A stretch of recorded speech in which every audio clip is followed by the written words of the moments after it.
আলহামদুলিল্লাহ, আমরা পূর্বে আলোচনা করেছিলাম যে ঐক্যের প্রয়োজনীয়তা কী কোরআন এবং সুন্নাহর দৃষ্টিকোণ থেকে।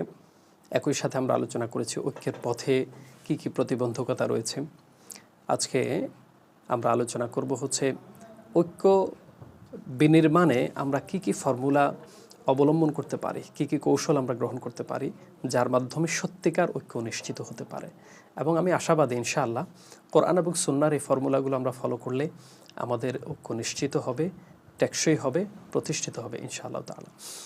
এর মধ্যে একটি হচ্ছে যে আমরা যে পৃথিবীতে যত মানুষ আছি, সেটি হিন্দু হোক, খ্রিস্টান হোক, মুশরিক হোক, বৌদ্ধ হোক, মুসলিম হোক, অমুসলিম, আস্তিক নাস্তিক, যাই থাকুক না কেন, সবাই যদি আমাদের পূর্বপুরুষের দিকে চিন্তা করি, আমাদের প্রথম বাবা হচ্ছেন আদম আলাইহিসসালাম, প্রথম মা হচ্ছেন হাওয়া আলাইহিসসালাম।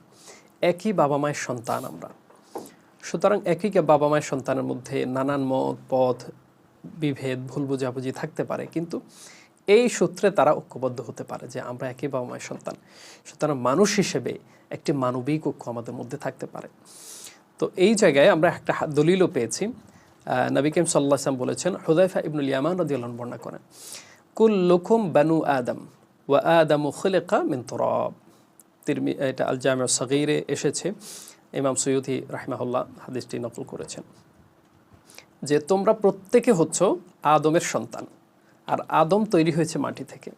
সোজা কথা, আমরা সবাই মাটির মানুষ, সুতরাং আমাদের এত অহংকারের কিছু নেই, বিভেদের কিছু নেই। আর আমাদের মাটি থেকে এই যে অস্তিত্ব পাওয়ার সূত্রটা হচ্ছে আদম এবং হাওয়া আলাইহিসসালাম, আমাদের বাবা মা।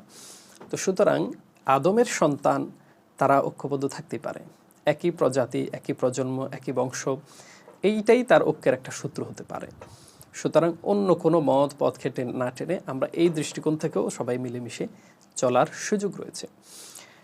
এটা একটা চমৎকার ঐক্যের সূত্র এবং বিশ্বব্যাপী গোটা বৈশ্বিক ঐক্যের জন্য এটা একটা গুরুত্বপূর্ণ সূত্র, যেটা জাতিসংঘ বলি বা এইরকম আন্তর্জাতিক বিশ্ব সংস্থাগুলো এই ঐক্যের ভিত্তিতে, এই সূত্রে তারা ঐক্যবদ্ধ হতে পারে। এরপর আরেকটু ক্ষুদ্রতর পরিসরে যদি নিয়ে আসি, যে আমরা একত্ববাদের দৃষ্টিকোণ থেকে ঐক্য। পৃথিবীর যত মানুষ তাওহীদে বিশ্বাস, আল্লাহকে বিশ্বাস করে যে আল্লাহ এক সত্তা, তাওহীদে বিশ্বাস করে, শিরক মুক্ত, তাদের আলাদা সুনির্দিষ্ট ঐক্য হতে পারে। যেমন আল্লাহ তাআলা কোরআন মাজিদে সূরা আলে ইমরানের 64 নম্বর আয়াতে বলেছেন, তাআলাউ ইলা কালিমাতিন সাওয়াইন বাইনানা ওয়া বাইনাকুম আল্লা না'বুদা ইল্লাল্লাহ ওয়া লা নুশরিকা বিহি শাইআ ওয়া লা ইয়াত্তাখিযা বা'দুনা বা'দান আরবাবা মিন দুনিল্লাহ। তোমরা আসো, এমন একটি কথার দিকে আসো, তোমরা এমন একটি কথায় এসে সম্মিলিত হও যেটি আমাদের এবং তোমাদের মাঝে সমান। সেটা কি? আমরা আল্লাহ ছাড়া কারো ইবাদত করব না, আল্লাহর সাথে কাউকে শরিক করব না, আমরা একে অন্যকে খোদা বানাবো না। তাহলে বোঝা গেল তাওহীদের ভিত্তিতে ঐক্য হতে পারে। পৃথিবীর যত মানুষ, বিশেষভাবে আমাদের দেশের যত মানুষ আল্লাহর একত্ববাদে বিশ্বাসী, এই একত্ববাদের বিশ্বাস, এই সূত্র ধরে, এই পয়েন্টেও কিন্তু আমরা ঐক্যবদ্ধ হতে পারি। যত বিভাজন, যত মতের অমিল আমাদের থাকুক না কেন, এই পয়েন্টে আমরা ঐক্যবদ্ধ থাকতে কোনো অসুবিধা নেই, এবং এটাও কোরআনী ফর্মুলা। ঐক্যের আরেকটি সূত্র আমরা হাদিস থেকে পাই, সেটি হচ্ছে যে একই কেবলার অনুসারী যারা হবে তাদের মাঝে ঐক্য। যে আমরা বিশেষত আরও সংক্ষেপে যদি আমরা বিষয়টা নিয়ে আসতে পারি ক্ষুদ্র পরিসরে, যে শুধুমাত্র মুসলিমদের মাঝেই আমরা ঐক্যটা করতে চাই, যারা এক কালেমায় বিশ্বাসী, একই সাথে একই কেবলার অনুসারী এবং যারা সালাত আদায় করে। হাদিসটি এসেছে সহিহ বুখারীতে। আনাস বিন মালিক রাদিয়াল্লাহু আনহু বর্ণনা করেছেন, নবী করিম সাল্লাল্লাহু আলাইহি ওয়াসাল্লাম বলেন যে, মান সাল্লা সালাতানা ওয়াস্তাকবালা কিবলাতানা ওয়া আকালা যাবিহাতানা ফাযালিকাল মুসলিমুল্লাযী লাহু যিম্মাতুল্লাহি ওয়া যিম্মাতু রাসূলি। নবীজি বলেন, কেউ যদি আমার নামাজের মতো বা আমাদের সালাতের মতো সালাত আদায় করে, আমাদের কেবলাকে কেবলা হিসেবে গ্রহণ করে, এবং আমাদের জবাইকৃত পশু খাবার খায়, খাবার হিসেবে গ্রহণ করে, তাহলে সে হচ্ছে এমন মুসলিম যে আল্লাহ এবং তার রাসূলের জিম্মায় থাকে। দেখুন, নবীজি এখানে তিনটা কথা বলেছেন: সালাত আদায় করবে, তার কেবলাকে, কাবাকে কেবলা হিসেবে গ্রহণ করবে, এবং মুসলিমদের জবাইকৃত পশু খাবে। এমন ব্যক্তিকে নবীজি বলছেন আল্লাহ এবং রাসূলের জিম্মায় থাকে। সুতরাং এই ব্যক্তির সাথে আমরা ঐক্যবদ্ধ হতে কোনো দ্বিধা নেই, কোনো সমস্যা নেই। আর তাদেরকে আল্লাহ এবং রাসূলের জিম্মায় যারা থাকে, অথচ আমরা তাদের সাথেই নানান ইস্যুতে শত্রুতা, বিদ্বেষ এবং হানাহানি, মারামারি, দলাদলি করে থাকে। তো এটাও হতে পারে আমাদের ঐক্যের একটি বড় সূত্র যে এই তিনটি গুরুত্বপূর্ণ পয়েন্ট যাদের মধ্যে থাকবে আমরা তাদের সাথে ঐক্যবদ্ধ হতে পারি। ঐক্যের আরেকটি সূত্র যেটি প্রথম পয়েন্টের সাথে অনেকটা সঙ্গতিশীল, যে রাষ্ট্রের প্রয়োজনে সকল দল, মত, ধর্ম নির্বিশেষে মুসলিম অমুসলিম সবার সাথে ঐক্য গ্রহণ করা, ঐক্যবদ্ধ হওয়া বা চুক্তিবদ্ধ হওয়া। রাষ্ট্রের স্বার্থে বা রাষ্ট্রীয় প্রয়োজনে সকলের সাথে মুসলিম অমুসলিম নির্বিশেষে সবার সাথে ঐক্যবদ্ধ হওয়া বা ঐক্যের চুক্তিতে আবদ্ধ হওয়া। এটি আমাদের কাছে বড় প্রমাণ রয়েছে যে নবী করিম সাল্লাল্লাহু আলাইহি ওয়াসাল্লাম যখন মক্কা থেকে মদিনায় হিজরত করেছেন, সেখানে তিনি সবার সাথে ঐক্যবদ্ধ হয়ে একটি চুক্তি বা একটি সনদের আওতা সবাইকে নিয়ে এসেছেন, যেটাকে আমরা মদিনা সনদ হিসেবে জানি। নবীজি একটি গঠনতন্ত্র তৈরি করলেন। সেই মদিনার ইয়াহুদি ছিল, নাসারা ছিল, মুসলিম ছিল, সকল শ্রেণী পেশার মানুষকে নিয়ে, সকল ধর্মের মানুষকে নিয়ে নবীজি একটি রাষ্ট্রীয় কাঠামোতে সবাইকে নিয়ে আসলেন একটি সনদের মধ্যে, এবং এটি ছিল একটা রাষ্ট্রীয় ঐক্য। সুতরাং আমরা যদি একটা রাষ্ট্রে দিন প্রতিষ্ঠা করতে চাই, শান্তি শৃঙ্খলা ইনসাফ প্রতিষ্ঠিত করতে চাই, তাহলে এখানে অমুসলিম থাকবে, মুসলিম থাকবে। আমরা যাদেরকে মনে করি এদের আকীদা খারাপ, ঈমান খারাপ, এরা মোমেন না, তো কাফের মুশরিকদের সাথেও তো নবীজি সে ঐক্যটা করেছেন রাষ্ট্রের প্রয়োজনে।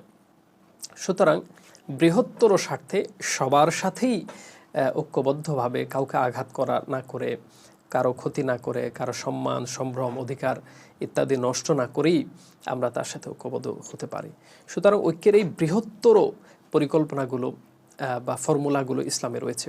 সর্বশেষ আমরা যেই ফর্মুলাটি বলবো সেটা হচ্ছে নির্দিষ্ট কোনো লক্ষ্য বা ইস্যুকে কেন্দ্র করে ঐক্যবদ্ধ হওয়া বা ঐক্য গঠন করা। এটি অত্যন্ত গুরুত্বপূর্ণ। এটা বৃহত্তর পরিসরে না হলেও ক্ষুদ্রতর পরিসরে মাঝে মাঝে বিশেষ প্রয়োজনে এই ঐক্যটা হতে পারে। যেমন এই ধরনের ঐক্যটা কখনো কখনো এত বেশি প্রভাবকও হতে পারে যেটি সমস্ত ঐক্যকে ছাড়িয়ে যায়। সাম্প্রতিক বাংলাদেশে যে গণ অভ্যুত্থান হয়েছে, এটা কী ধরনের ঐক্য ছিল? এখানে কে কার সাথে জোট করেছে? এখানে তো সকল ধর্মের লোকজন ছিল এই আন্দোলনে বা অভ্যুত্থানে, সকল দলের লোক ছিল, ইসলামী, অন ইসলামী, আস্তিক, নাস্তিক, সব ঘরানার লোক ছিল, সব পেশার লোক ছিল, সব বয়সের লোক ছিল, শিশু, তরুণ, যুবক, বৃদ্ধ, নারী, পুরুষ, ছেলে, মেয়ে, ছাত্র, অছাত্র, পেশাজীবী সবাই ছিল। তাহলে এই ঐক্যটা কিসের ভিত্তিতে হয়েছে? ইস্যু, একটা নির্দিষ্ট লক্ষ্য ছিল, প্রত্যেকের টার্গেট ছিল স্বৈরাচার পতন, একটি জালেমকে প্রতিহত করা, স্বৈরাচারের পতন নিশ্চিত করা। এই লক্ষ্যটা সবার মধ্যে ছিল, এই টার্গেটটা সবার মধ্যে ছিল, কিন্তু কারো হয়তো সামর্থ্য ছিল না, মনে মনে ঘৃণা করতো, কেউ প্রকাশ্যে বিবৃতি দিতে, কেউ নানান অ্যাক্টিভিটি করতো। দীর্ঘদিনের এই প্রত্যেকের মনের মধ্যে একটা ইস্যু, একটা টার্গেট, একটা ভাবনা এটি জাগ্রত ছিল, কিন্তু যখনই একটা স্পেস পেল এটা বিস্ফোরণ ঘটল। তাহলে বোঝা গেল এই নির্দিষ্ট ইস্যু বা লক্ষ্যকে নিয়ে ঐক্যবদ্ধ হওয়া যায়। এক্ষেত্রে একই দলে বসতে হবে, একসাথে মিট করতে হবে, এটারও প্রয়োজন নেই। লক্ষ্য যদি ঠিক থাকে তখন যে যার জায়গা থেকে ভূমিকা রাখলে এটাও একটা ঐক্য হয়ে যায়।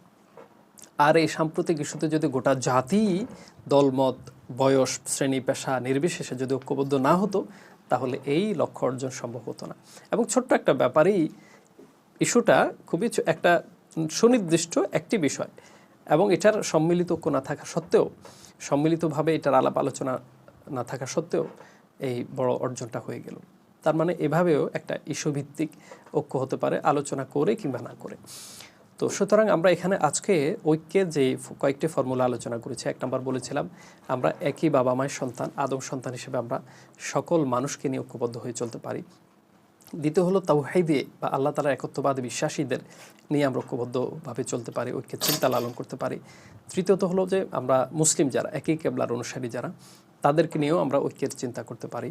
চতুর্থ হলো যে আমরা নির্দিষ্ট ইস্যু বা লক্ষ্যকে কেন্দ্র করে ঐক্যবদ্ধ হয়ে চলতে পারি বা ঐক্য চিন্তা লালন করতে পারি।